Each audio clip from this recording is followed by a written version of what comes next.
Hello student, welcome back to my channel. This is Samsad Khan. I am presenting here with another video related to limitations of accounting. Previous videos मैंने आपको समझाया था कि advantage of accounting कौन कौन से होते हैं।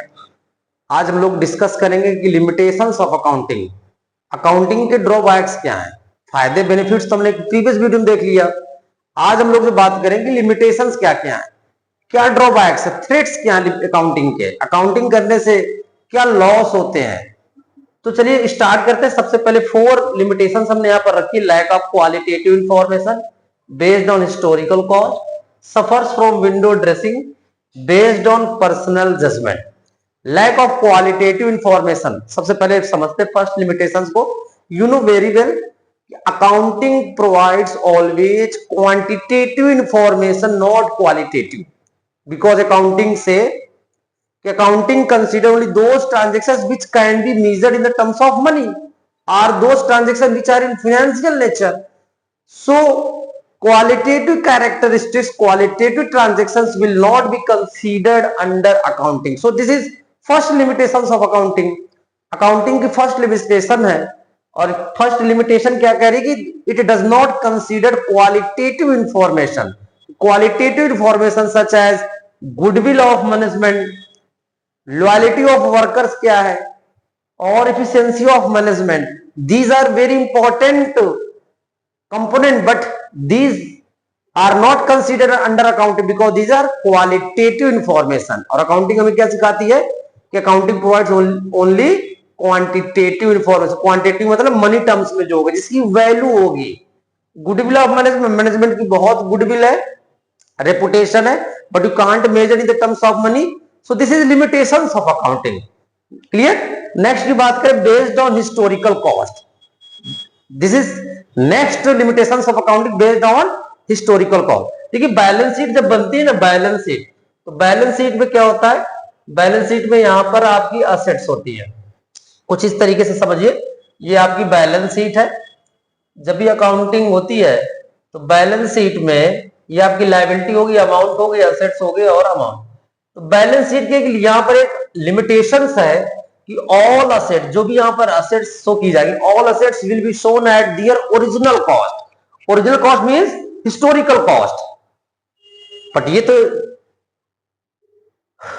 फेयर नहीं है, क्योंकि पता नहीं उसकी 2 साल बाद, 3 साल बाद, 1 साल बाद उसकी मार्केट वैल्यू क्या होगी। तो ये एक लिमिटेशन है। क्या लिमिटेशन है, लिखा हुआ है यहां पर हमने कि assets in balance sheet are shown at their original cost और historical cost, while they should be shown at their current market price.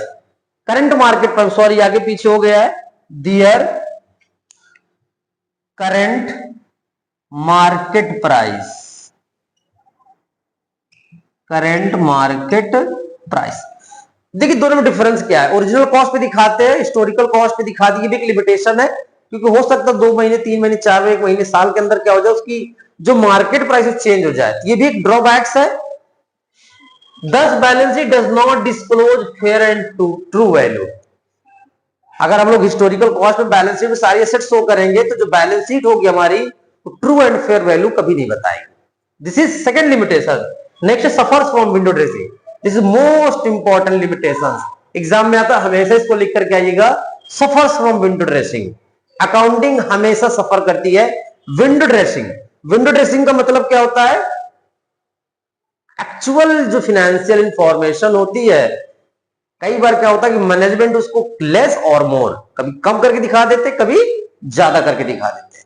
This is window dressing. Window dressing कम करना या ज्यादा करना, एक्चुअल परफॉर्मेंस को कम या ज्यादा करके दिखाना क्या होता है, विंडो ड्रेसिंग। सपोज करिए इनकम टैक्स को टैक्स पे करना है, अपनी फाइनेंशियल पोजीशन को लेस कर दिया। इनकम टैक्स में टैक्स पे करना है तो अपनी फाइनेंशियल पोजीशन को क्या किया हमने, लेस कर दिया, जिससे हमें टैक्स कम पे करना पड़े। This is window dressing. कभी कभी क्या होता है कि हमको एक्सटर्नल यूजर सामने अपनी रेपुटेशन बनानी होती, तो फाइनेंशियल पोजीशन को मोर ज्यादा करके शो कर देते। ये भी एक लिमिटेशंस है कि फाइनेंशियल पोजीशन को कम या ज्यादा करना, ज्यादा कर देना, एक्सटर्नल यूजर्स के साथ हम क्या कर रहे हैं, फ्रॉड कर रहे हैं। लेस करके दिखाना, कहीं ना कहीं हम जो है गवर्नमेंट और टैक्स अथॉरिटीज को जो है फ्रॉड कर रहा है उसके साथ। क्लियर है? तो सफर्स फ्रॉम विंडो ड्रेसिंग, तो ऐसा नहीं करना चाहिए। ये एक लिमिटेशंस है based on personal judgement. Accounting के जो भी मेथड्स हैं, जो भी रूल्स हैं, अकाउंटिंग करने के जो भी तरीका हो, तो पर्सनल जजमेंट पे बेस्ड होता है। पर्सनल जजमेंट का मतलब, जैसे सपोज करिए rate of depreciation, there are two method, written down value method, straight line method, WDSLM, लेकिन दो में से कोई भी मेथड लगाते हैं, ये अपना पर्सनल जजमेंट है। प्रोविजन फॉर डाउटफुल डेब्ट मेंटेनिंग आर नॉट, डाउटफुल डेब्ट के लिए प्रोविजन बनाना है कि नहीं बनाना, ये भी पर्सनल जजमेंट होता है।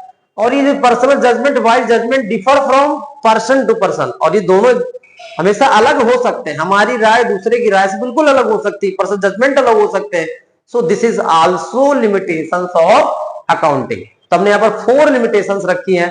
First limitation, lack of qualitative information based on historical cost, second है, थर्ड क्या आपका सफर्स फ्रॉम विंडो ड्रेसिंग, और फोर्थ है आपका based on personal judgement. Thank you.